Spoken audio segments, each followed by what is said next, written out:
Torque on dipole, तो पहले आपको समझा दें क्या गिवन है, क्या फाइंड करना है। देखो एक यूनिफॉर्म इलेक्ट्रिक फील्ड है राइट साइड ई। यूनिफॉर्म इलेक्ट्रिक फील्ड का मतलब ये है, यूनिफॉर्म इलेक्ट्रिक फील्ड का मतलब ये है कि अगर इसकी वैल्यू ई है यहाँ पर, अगर इलेक्ट्रिक फील्ड की वैल्यू यहाँ पर ई है तो हर जगह इसकी वैल्यू ई होगी। बोलो मत प्लीज, बोलो मत। यहाँ देखो इधर इलेक्ट्रिक फील्ड राइट साइड ई है, यहाँ पर right side electric field E है, तो हर जगह इलेक्ट्रिक फील्ड राइट साइड होगी ई। ठीक, यूनिफॉर्म इलेक्ट्रिक फील्ड का मतलब ये है कि जो इलेक्ट्रिक फील्ड होगी वो हर जगह सेम होगी। यूनिफॉर्म मतलब सेम, जैसे आप लोग 11 में पढ़े थे यूनिफॉर्म सर्कुलर मोशन, उसमें हर जगह स्पीड सेम थी, तो यहाँ पर हर जगह भी इलेक्ट्रिक फील्ड की वैल्यू ई सेम होगी और डायरेक्शन भी सेम होगी। जैसे यहाँ पर राइट साइड डायरेक्शन है तो हर जगह डायरेक्शन राइट होगी। तो मान लीजिए मैं आपसे पूछूं इलेक्ट्रिक फील्ड यहाँ पे किधर है, तो राइट साइड उसकी न्यूमेरिकल वैल्यू कितनी है ई, यहाँ पे इलेक्ट्रिक फील्ड कितनी है ई, हर जगह ई। एक बात ये हो गई। अब दूसरी बात सुनिए, जो पॉजिटिव चार्ज होता है उस पर इलेक्ट्रिक फील्ड में रखने पर, जैसे आप मान लीजिए यहाँ पे इलेक्ट्रिक फील्ड है और आपने कहीं पर भी मान लीजिए यहाँ पर पॉजिटिव चार्ज रख दिया, तो जब आप पॉजिटिव चार्ज रखेंगे तो ये इलेक्ट्रिक फील्ड इस पर इलेक्ट्रिक फील्ड की डायरेक्शन में, ध्यान मेरा टर्म पर, इलेक्ट्रिक फील्ड की डायरेक्शन में फोर्स लगाएगा। यानी जो ये फोर्स लग रहा है, इस फोर्स की वैल्यू कुछ होगी, वो अभी जाने दीजिए कितनी होगी।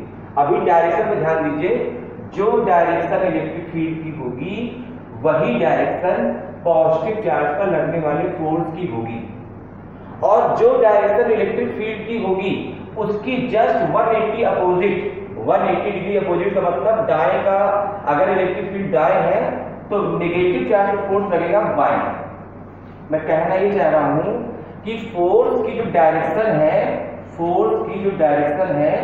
वो डायरेक्शन इलेक्ट्रिक फील्ड की डायरेक्शन को देख को जानोगे। जैसे इलेक्ट्रिक फील्ड है राइट साइड, तो यहाँ पॉजिटिव फोर्स लगेगा राइट साइड, नेगेटिव में लगेगा लेफ्ट। बोलो ये बात समझ में आई? तो किसी इलेक्ट्रिक फील्ड ई में पॉजिटिव चार्ज पे फोर्स किधर लगता है, फील्ड की डायरेक्शन में।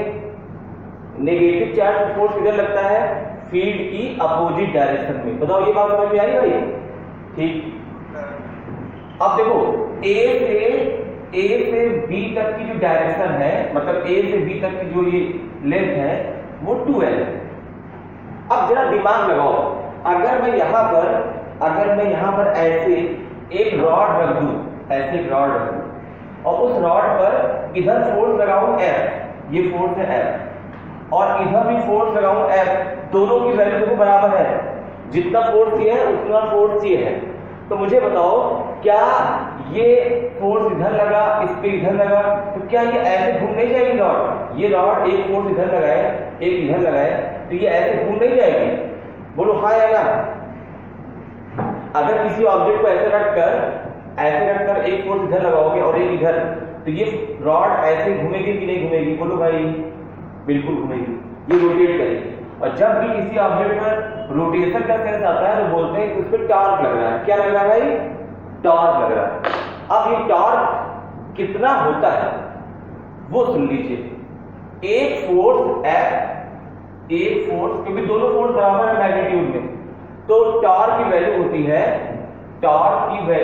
एक फोर्स F इंटू दोनों फोर्स की जो लाइन ऑफ एक्शन है। ये देखो लाइन ऑफ एक्शन क्या होती है, फोर्स को आगे पीछे एक्सटेंड कर लो, इधर फोर्स को आगे एक्सटेंड कर लो पीछे, और यहां भी फोर्स को आगे पीछे एक्सटेंड कर लो, तो दोनों फोर्स देखो पैरेलल है। अब इनके बीच की ये जो परपेंडिकुलर डिस्टेंस है, मान लो ये पॉइंट सी है, तो ये एंगल थीटा है और ये लाइन पैरेलल है, तो ये एंगल भी थीटा होगा। अब इस एंगल थीटा को देखो, ये 90 डिग्री है और ये 12 है। तो मुझे बताओ क्या B से C तक की डिस्टेंस BC सॉल्व कर लोगे? इजीली सॉल्व हो जाएगा। ट्रायंगल ABC में जरा साइन थीटा लगाओ, तो साइन थीटा सॉल्व करोगे तो इस एंगल थीटा के सामने ये परपेंडिकुलर हो गया और इस 90 के सामने ये हाइपोटेन्यूज हो गया, तो ये हो गया BC/2L। यहाँ से आप मल्टीप्लाई करो तो BC की वैल्यू आएगी 2L sin थीटा आएगी भाई। तो मैंने ये दोनों फोर्स की जो लाइन ऑफ एक्शन है इसके बीच की परपेंडिकुलर डिस्टेंस यानी शॉर्टेस्ट डिस्टेंस सॉल्व कर ली है, BC की वैल्यू 2L sin थीटा आई। अब ये जो फोर्स है इलेक्ट्रिक फील्ड में, इलेक्ट्रिक फील्ड E में चार्ज Q पर फोर्स लगता है QE और नेगेटिव चार्ज पर भी फोर्स लगता है QE, मतलब पॉजिटिव चार्ज पर भी QE फोर्स लगता है, नेगेटिव चार्ज पर भी QE फोर्स लगता है। अंतर क्या होता है? अंतर होता है डायरेक्शन का।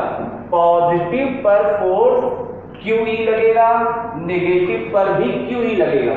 अंतर कहां क्रिएट होता है? डायरेक्शन में। इसकी डायरेक्शन होती है फील्ड की डायरेक्शन में राइट में राइट लगेगा, इसकी डायरेक्शन होती है लेफ्ट यानी उसका अपोजिट। डायरेक्शन अपोजिट होगी, न्यूमेरिकल वैल्यू सेम होगी, QE ये भी होगा, QE ये भी होगा। बोलो ये बात समझ में आई? तो अगर आपको फोर्स पता है QE तो आपका टार्क आ गया। टार्क कैसे आ गया? टार्क की वैल्यू होती है न्यूमेरिकल वैल्यू, टार्क टाउ दिखाई दे रहा board, torque equal to force into perpendicular distance BC। बताओ टार्क की वैल्यू समझे? टार्क का फॉर्मूला होता है torque equal to A force into perpendicular distance BC। बताओ ये बात समझ में आई? अब फोर्स की वैल्यू कितनी है भाई? फोर्स की वैल्यू है QE। फोर्स की वैल्यू कितनी है? फोर्स की न्यूमेरिकल वैल्यू कितनी है? QE। तो फोर्स हो गया QE और ये BC डिस्टेंस कितनी आई?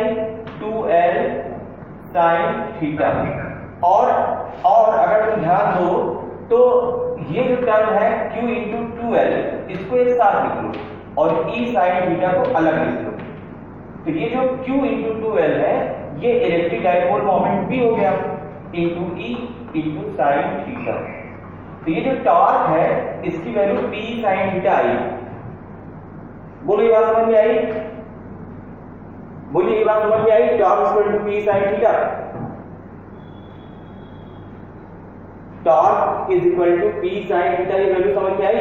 अब देखो ये जब टॉर्क इस पे फोर्स इधर लगेगा, इस पे इधर लगेगा तो ये ऐसे घूमेगा और जब ये प्लस Q यहां आ जाएगा और ये माइनस Q यहां आ जाएगा तो माइनस Q ये बन गया और प्लस Q ये बन गया। तो अब तुम ध्यान दो डाइपोल की माइनस से प्लस की डायरेक्शन होती होगी और इलेक्ट्रिक फील्ड E भी राइट साइड है, तो अब इनके बीच का एंगल थीटा कितना हो गया? 0। यानी P और E के बीच का एंगल थीटा 0 हो गया। बताओ साइन 0 की वैल्यू कितनी होती है? 0। तो टॉर्क 0 लगेगा। यानी टॉर्क कब लगेगा? सुनो, और टॉर्क चाहता क्या है? साइन 0 की वैल्यू 0 नहीं होती। देखो मेरी बात समझो, यहां देखो यहां पर इलेक्ट्रिक फील्ड राइट साइड है, यहां पर इलेक्ट्रिक फील्ड राइट साइड है। दिमाग लगाना, तुमने यहां प्लस Q रखा था, यहां पर माइनस Q रखा था, प्लस में फोर्स लगा फील्ड की डायरेक्शन में इधर, माइनस में लगा फील्ड के अपोजिट इधर, तो क्या ये ऐसे घूमा? बिल्कुल ये ऐसे घूम के यहां आ गया, ये घूम के यहां आ गया। अब मुझे बताओ ये हो गया माइनस Q, ये हो गया यहां पर प्लस Q। अब बताओ ये प्लस Q फोर्स किधर लगता है? फील्ड की डायरेक्शन में, तो इस पे फोर्स इधर लगा। माइनस फोर्स इधर लगता है फील्ड के अपोजिट, इस पर इधर लगा। दिमाग लगाओ, एक रॉड जैसे मान लीजिए एक रॉड है और इस रॉड पर इस पर प्लस इसके एक सिरे पर फोर्स इधर लगाओ और दूसरे पर इधर लगाओ, तो ये रॉड खींच के टूट सकती है लेकिन घूमेगी नहीं। है घूमने के लिए तो कुछ फोर्स और इसकी लेंथ में कुछ एंगल चाहिए, ऐसे ऐसे तब ये घूम जाएगी। तो ऐसे है, एक फोर्स दाएं लगाओ एक फोर्स बाएं, तो ये ऐसे घूम जाएगी। लेकिन ऐसे होने पर चाहे जितनी तेज खींचो खींच के टूट सकती है लेकिन ये घूम नहीं सकती। अब तो मैं कहना ये चाह रहा हूं कि ये जो फोर्स लग रहा था इसको इलेक्ट्रिक फील्ड लगा रही है। भाई फोर्स कौन लगा रहा था? इलेक्ट्रिक फील्ड लगा रही है। तो उसका उद्देश्य क्या था? इस थीटा को घटा के 0 करना। और थीटा को घटा के 0 करने का मतलब ये फील्ड ये चाहती है, कोई भी इलेक्ट्रिक फील्ड अगर आप उसमें डाइपोल को रख देंगे तो उसका प्रयास ये होता है कि वो डाइपोल घूमकर फील्ड की डायरेक्शन में वापस आ जाए। वो जो एंगल है उसके बीच बन रहा है वो जीरो हो जाएगा। टॉर्क का रोल समझ में आया? टॉर्क क्या चाहता है? टॉर्क ये चाहता है कि डाइपोल और इलेक्ट्रिक फील्ड दोनों की डायरेक्शन सेम हो जाए। अगर कुछ एंगल है तो टॉर्क उसको घुमाकर जीरो कर दे। बोलो भाई समझ में आई ये बात? बोलो भाई ये बात समझ में आई? अब मान लो, समझना, देखो मान लो इधर है, मान लो इधर है इलेक्ट्रिक फील्ड और मैं डाइपोल को इसके परपेंडिकुलर रख दूं एकदम ऐसे, ये प्लस क्यू और ये माइनस। बताओ इसमें टॉर्क लगेगा कि नहीं? ये थीटा 90 डिग्री है, थीटा 90 डिग्री है, टॉर्क लगेगा। क्या टॉर्क की वैल्यू बता सकते हो कितना लगेगा? PE। देखो टॉर्क, हाँ इस पे फोर्स लगेगा, इस वाले प्लस पे फोर्स किधर लगेगा? फील्ड की डायरेक्शन में, मतलब दाएं, और माइनस पे फोर्स किधर लगेगा? फील्ड की डायरेक्शन के यानी दाएं के अपोजिट यानी बाएं। तो तुमको लग रहा है ना कि अब इनके बीच की जो परपेंडिकुलर डिस्टेंस है ये पूरी 2l हो गई। बोलो अब इनके बीच की परपेंडिकुलर डिस्टेंस 2l हो गई पूरी। तो अब इस पे फोर्स इधर लगा, इस पे इधर लगा, तो अब ये आसानी से घूम जाएगा, मतलब अब ये बड़े टॉर्क से घूमेगा। तो अब जो टॉर्क की वैल्यू है वो फॉर्मूला होता है PE sin थीटा। तो थीटा तो 90 डिग्री हो गया, तो sin 90 डिग्री 1 होता है। अब टॉर्क की वैल्यू बची है PE। अब मान लो E भी 1 हो जाए, मान लो इस इलेक्ट्रिक फील्ड की वैल्यू 1 हो जाए, तो अगर E भी 1 हो जाए तो क्या टॉर्क की वैल्यू P के बराबर आई? अगर E भी 1 हो जाए, मतलब मान लो कि इलेक्ट्रिक फील्ड जिसमें आप रख रहे हो उसकी वैल्यू 1 है, तो क्या अब टॉर्क की वैल्यू जो आएगी वही डाइपोल मोमेंट के बराबर आएगी? बोलो अब यहां से तुम डिफाइन कर सकते हो डाइपोल मोमेंट को, यानी आप बोल सकते हैं किसी डाइपोल का, लाइट चली गई।